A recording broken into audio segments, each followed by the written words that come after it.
Excellent connection. Apparently, this is happening.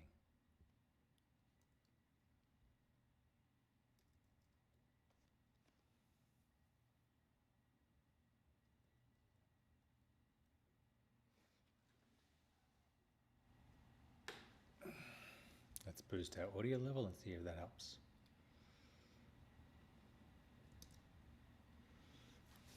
Audio level boosted.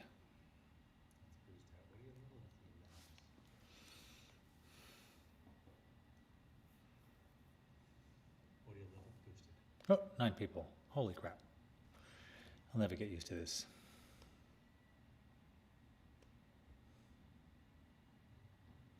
Hey. Tech for your needs. That's good. I have some needs. Hey guys.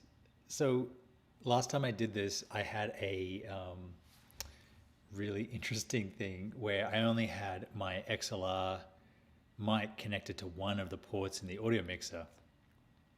And it meant that even though it was mixed to both channels, it was really small. So this time I've just got 2 mics running in to the same mixer. I've just got they're bongo tied together, and hopefully that'll give us a stronger signal. Oh, unless it falls over, that would be terrible. Hold on.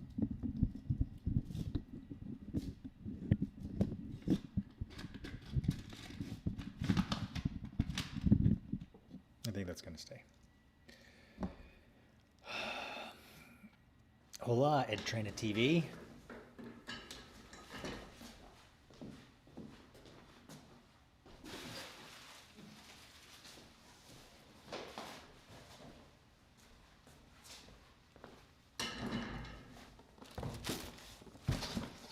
What do we got?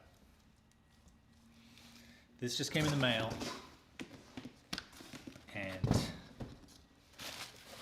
we have C70, and we have our EOS R to EF speed booster mount adapter 1.7. So, good clean fun.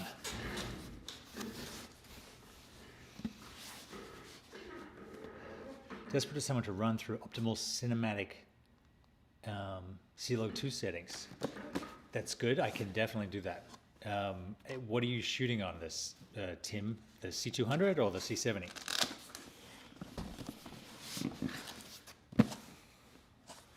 Wonder if we can get this down a little.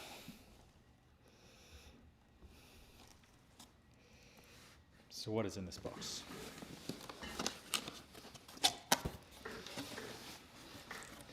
Got some cool Canon packaging here. The manual, which I will probably only ever read online. We have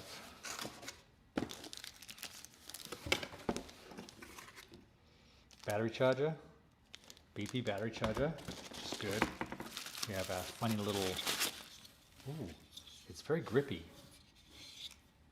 A funny little handle, it's cool. We have some screws and nuts and bolts. C70, well, Tim, I'm the man for you. We can definitely do that. We have our neck strap so we can look like a Japanese tourist at Times Square.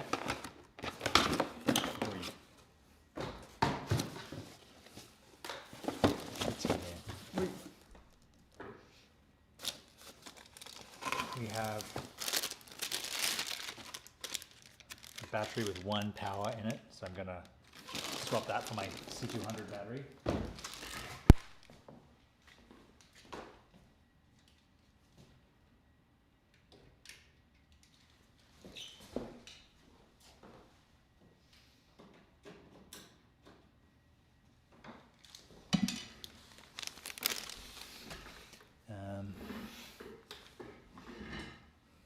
You're so demand. Okay, good. Good to hear. Here's my XLR mount. Oh, what's this? camera.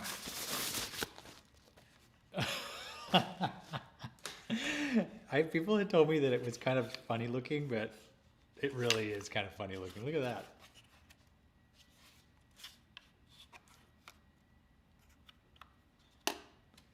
That's not bad though. Flip out screen. You can see from the front when you're vlogging.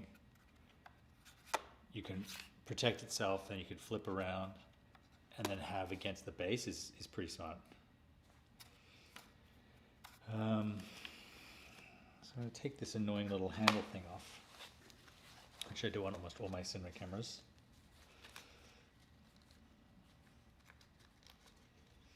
Feeding that through there, here, back this way. Oh God. Now that way. And I'm going to throw a battery on this.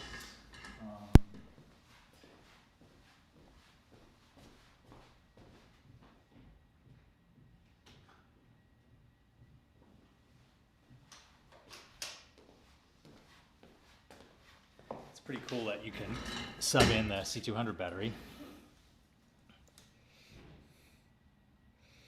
I bought this one, Joey, after asking Canon to give me one for a really long time, given how much, you know, how many C200s I've sold for them, you'd think that they would be rushing one to my hands, but it's not the case. I bought it from Texas Media Systems in Texas, which is a bonus because it means you don't have to pay tax in Vermont. A sensor that flips, that's interesting. This one does have a mount hole on the side, so you can technically put a tripod plate here, but then of course you have to do all the shooting with a crooked neck. Not ideal. You could also shoot horizontally at 4K and do a 2K center crop, vertical crop, which is what a lot of people do. Okay, we're powering it on. Camera. Oh, time and date. Where's my little nipple button over here? UTC, Halifax, New York. We're in New York. It is January 23rd.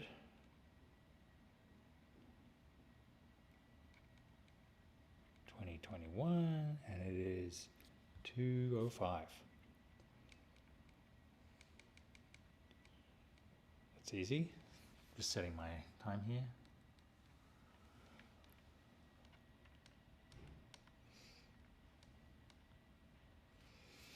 Okay, so that's cool.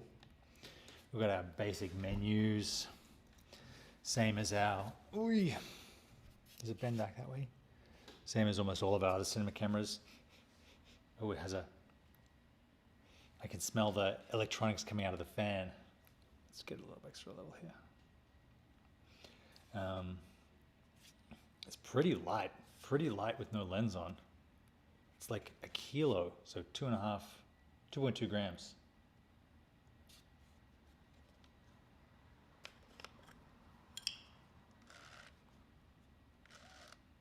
You can see the little sunglasses come down with the ND filter. That's pretty cool. Man, I apologize if I feel like a kid in a candy store. I've been waiting for this camera for a really long time, since we found out about it.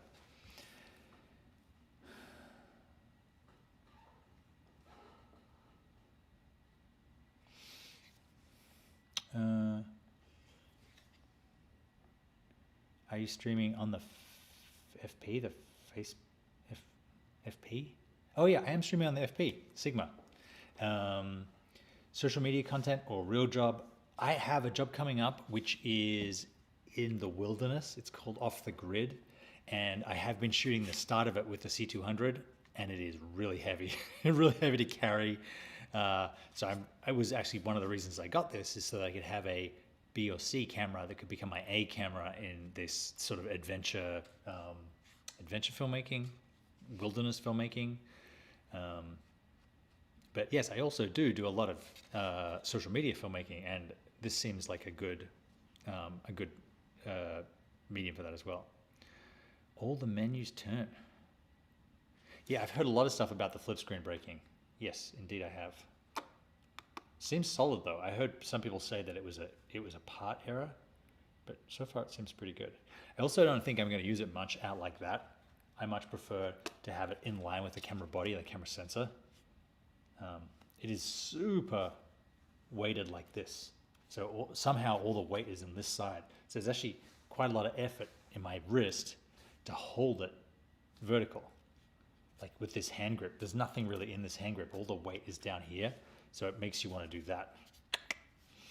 All right, well, we need to put a lens on it, and I don't have any RF glass, so I'm going to have to bust open the mount adapter. 700 languages of warranty. That's the other things. Wow, there's a lot of packaging.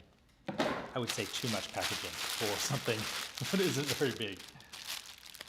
It's like a Christmas sock. This is ridiculous. Oh, here it is. Christmas stock, I mean stocking. I believe that's the terminology. So this should just go on pretty easily, right?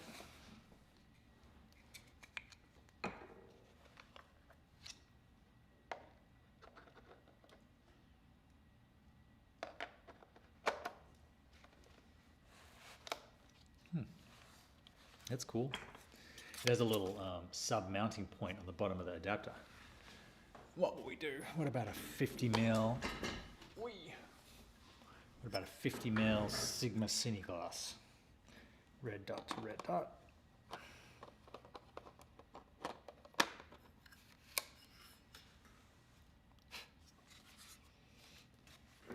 Look at that. Why did I choose C70 over the FX6? I have never shot with any Sony cameras exclusively. I'm not about to relearn the Sony system, the Sony colors, the Sony menus. I'm sure that you could probably get most, or if not all, of the result that I'm going to get on this camera with the FX6 or with the FX9. It's just not realistic to change between brands, and no one really does that that I know of, unless there is a world-beating feature of something else. I believe the FX6 and FX9 have a dial-in ND, so it's not a hard stop. It's like you can adapt it, and that's cool, but not enough for me to want to relearn an entire system.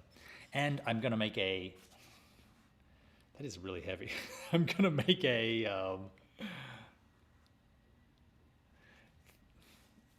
I have a 24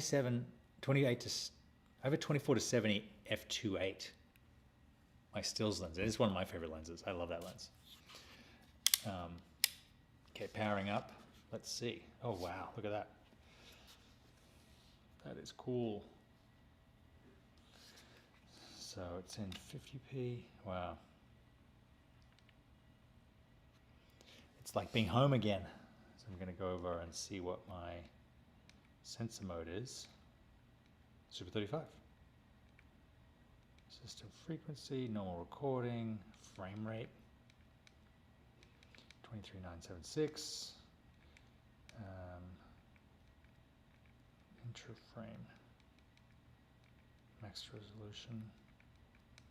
Man, the button is very stiff. Maybe my C200 is just old. I know it's old. XFAVC. It's interesting they have interframe long gulp as options. Oh. Wow, the cancel button is right down here.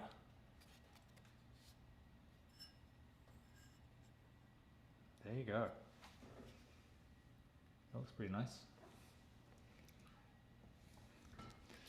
So it's telling me that this is a 36mm lens, even though it's a 50mm. I have heard that this has some really interesting quirks in that it, you put a full frame.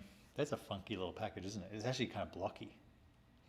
I've heard that you put a the speed booster on here, and the field of view widens, but it doesn't change the depth of field. So you're actually having a deeper depth of field, meaning it's not as hard to now focus wide open. So it actually makes these. Oh, this is a T1. That's great. That's insane. Oh man. I said 200. That's the only reason it's not broken out on me. Oh my god, that's heavy. Yeah, it is real. Like off this side of the thing, it is so heavy. It just wants to turn down. I'll put the handle on it, see if that makes it any better.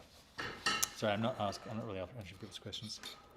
It really is like a DSLR steroids. I mean, this is really what, when the DSLR revolution happened and all these people got DSLRs. Oh, that's interesting. This doesn't slide into the cold shoe. It sort of goes in between it. So it really is a screw down rather than like a slide in. Okay, touching this. Oh, that's actually thinner. That's a nice little unit. Look at that.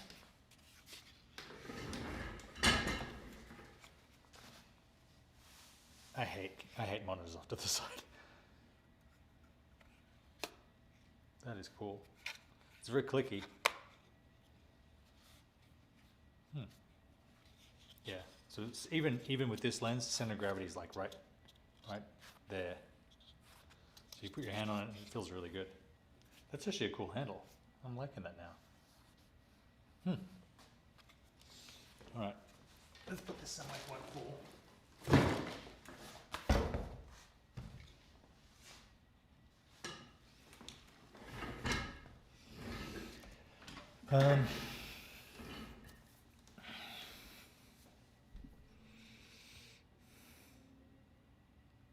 Yeah, T1 for a 1.5, which is pretty cool. Gone fishing, Zach. We moved to Vermont because of COVID, because of a couple different things. AB5 had happened, or HB5, whatever it was. It basically meant that you couldn't have freelancers anymore. You had to have employees, and that sort of screwed my work, both hiring people and being hired in California.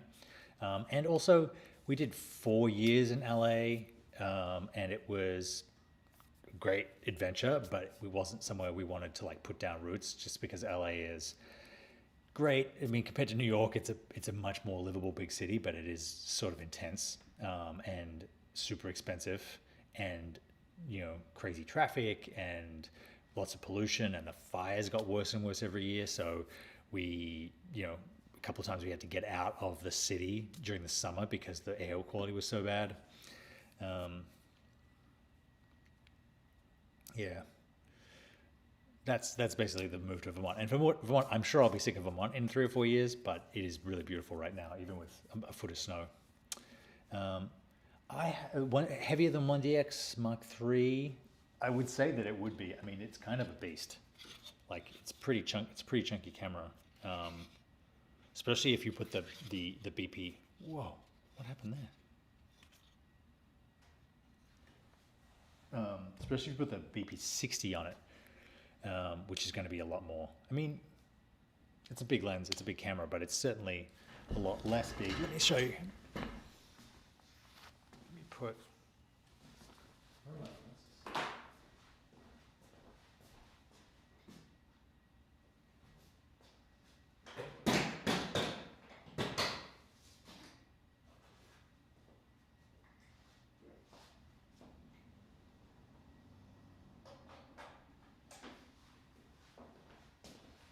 So this is,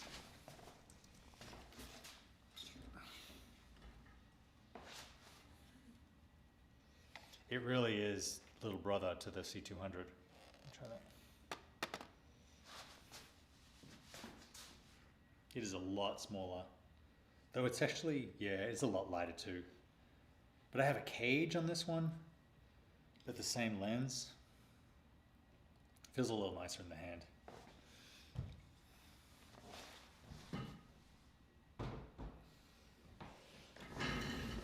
I don't know, less chunky. I have tried, Joey Star, I have tried the Resolve 17. I mean, it's every time they update Resolve, I'm like, oh, this is cool, and then I don't end up using many of the features. I'm glad that it's hopefully more stable, but apart from that, I'm not sure. The speed booster, Aaron Van Domelen, Speedo applies the math, which is very cool, yes. You're going to miss RAW. You know what? The C200 is a really great, studio camera, much like the C500 Mark II. And RAW is great for that when you're, shooting narrative or dialogue or whatever it is. You want extra control in post, but you don't always want to be doing studio stuff. You want to be doing documentary or outdoor or nature stuff. And for that, the XF-AVC is much more versatile.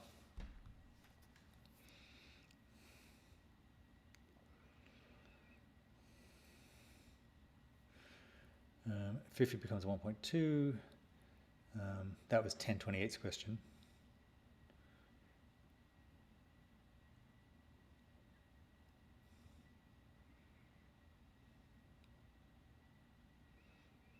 Yeah, what's interesting with the I'm answering Aaron's question about the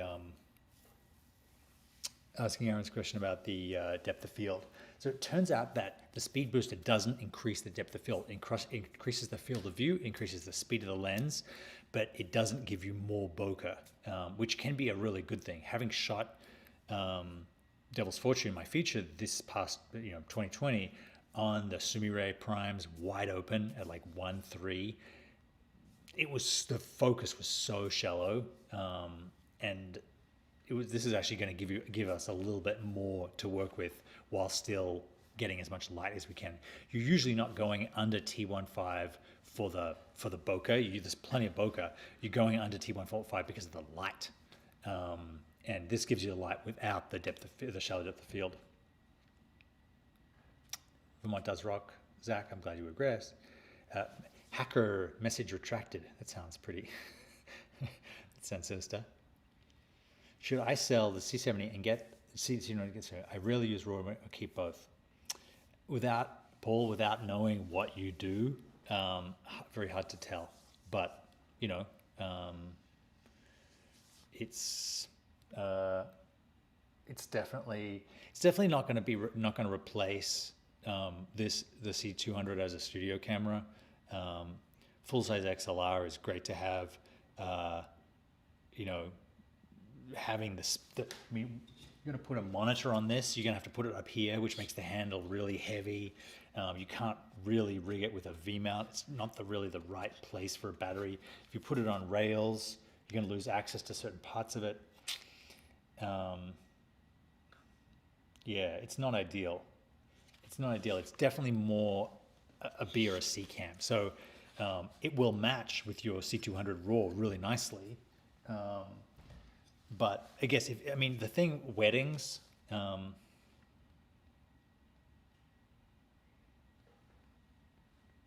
you're doing something like weddings where you're mobile a lot, I think the C70 is probably a better solution for that.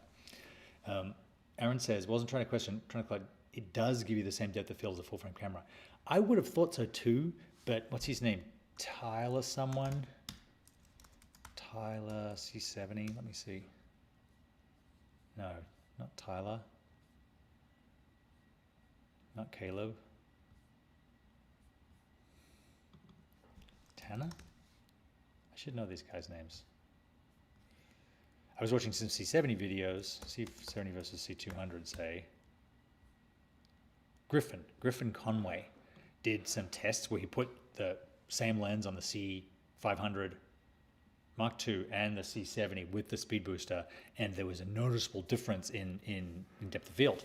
So there's that. Tyler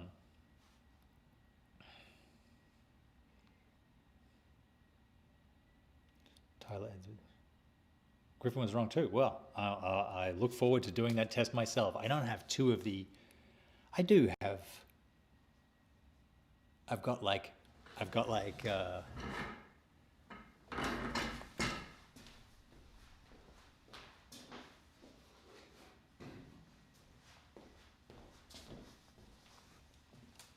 have like very uneven test. We have the Rokinon 85mm 1.5, and we have the Sigma Cine 85mm 1.5, which technically are the same optic. They won't be the same quality, but I could put them on that. I have the C500 Mark II back there, so I guess we can do that test.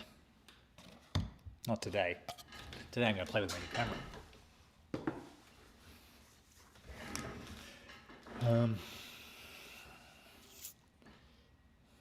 Oh, I see what you're saying. Messed up the test because he set it to 1.4 instead of having it wide open at 1, which is where you would get the same depth of field. Oh, 1028. Thank you. You're welcome. I see what you're saying. So f1.2 on the C500 should match the 35mm f1. Right. Okay, I'm with you. Oh, she's got an Aaron chair. Oh, Doyle LaCruz, it censored your comment because you used the S word. Is that even a thing? That's pretty funny. Technically stop down. But what if, Aaron and Jonathan, if I put both of these at maximum aperture, if I put them both at wide open, I should get the same depth of field, and I should just compensate for the increased brightness with either the ND or the ISO, I guess. Yes, I'm with you. I'm with you.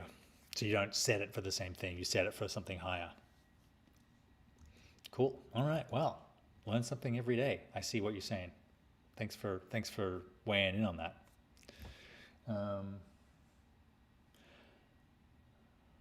What do I want to put on that?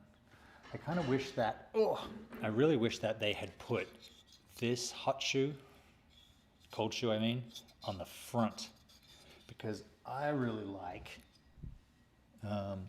this structure of handle where you have the handle and the screen right in front of it, so like red style. That way you get your monitor is right above the sensor or in line with the sensor. I find it much easier to operate with that sort of thing. This is a Nader Rail one, and I ordered a little what's it called? Nader Rail adapter for that. So should have that Monday, and I can put some pictures out.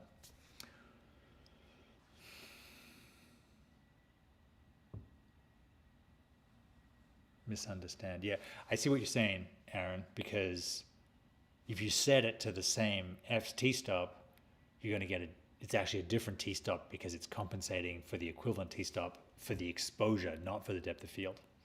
You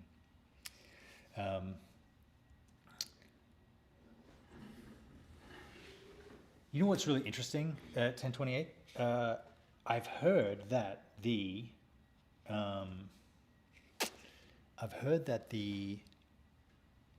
HDMI doesn't carry the LUT, which should be really interesting. So let's find out if that's true. It's funny that Canon ships this as a BT709. Let's go C-Log 2.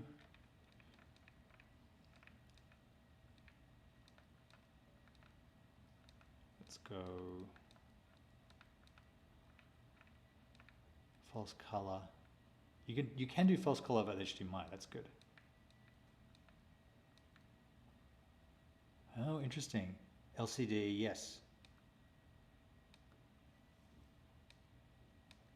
Interesting. Yeah, so you can only do the LUT over the LCD. So I guess I'm going to have to do what that question was. I guess I'll use the internal false color, but then I'll have to put LUTs into my. I already have most of the C-Log 2 LUTs built into my thing. Oh, that looks nice. Man. T5. What does this do? Function dial. Nothing. All right, well, I guess I'm gonna end the stream and play around with this. Although I do want to answer, I can't remember whose question it was about correct exposure for the Swiss Eves. You know, there just hasn't been any cages. Maybe because of the C70 was announced during, you know, COVID, and that's interrupted different people's design and supply process. But I have been looking for a long time and I haven't really found anything. Though having said that, I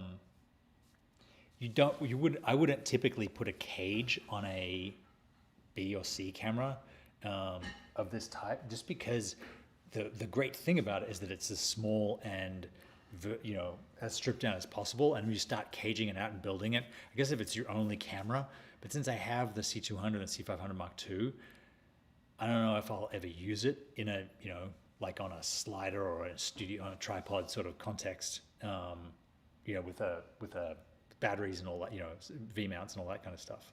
So, be interesting.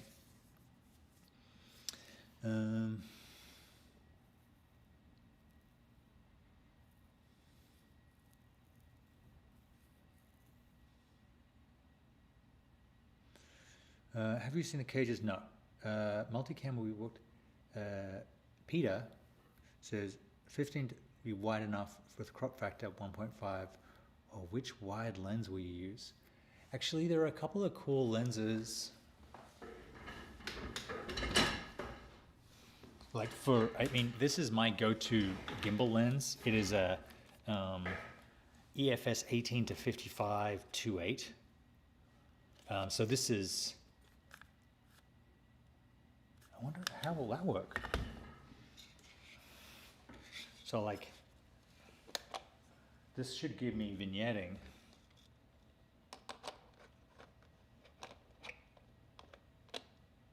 If it even fits on. It will not fit on. Sure about that? Apparently it doesn't.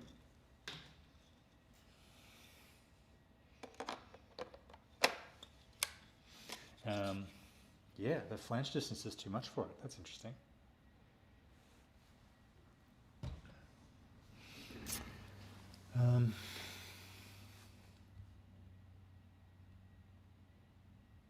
Oh, I need an adapter.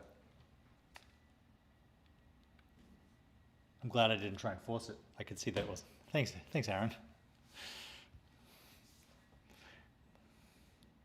It didn't look that deep, huh? Well, I may need a new EFS thing. EFS lenses will only work with the non-speed booster adapters. Learning something every day. I remember I wanted, before I shut this, go and play with my camera, I wanted to ask someone about correct exposure for the C-Log 2.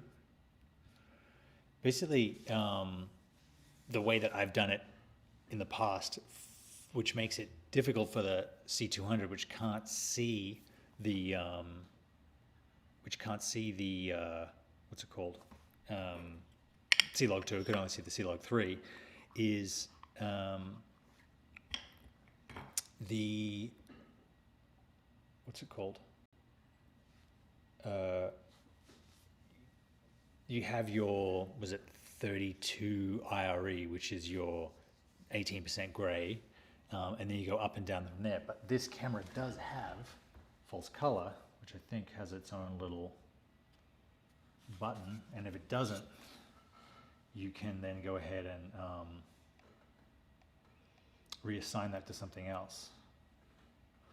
But you really, like, I feel like putting on your false color, and you have to turn your LUT off, but false color pink corresponds to like a Caucasian skin tone, so it's like 50 or 45 IRE.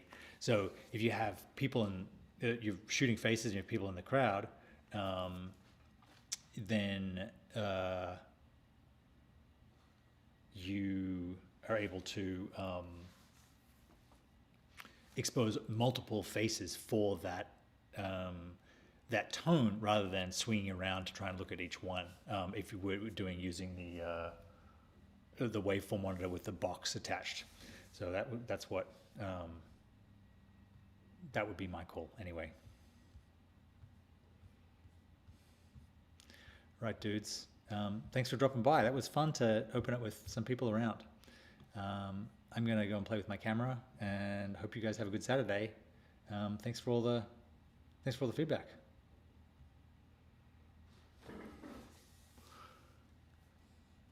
Cheers, guys. Have a great day.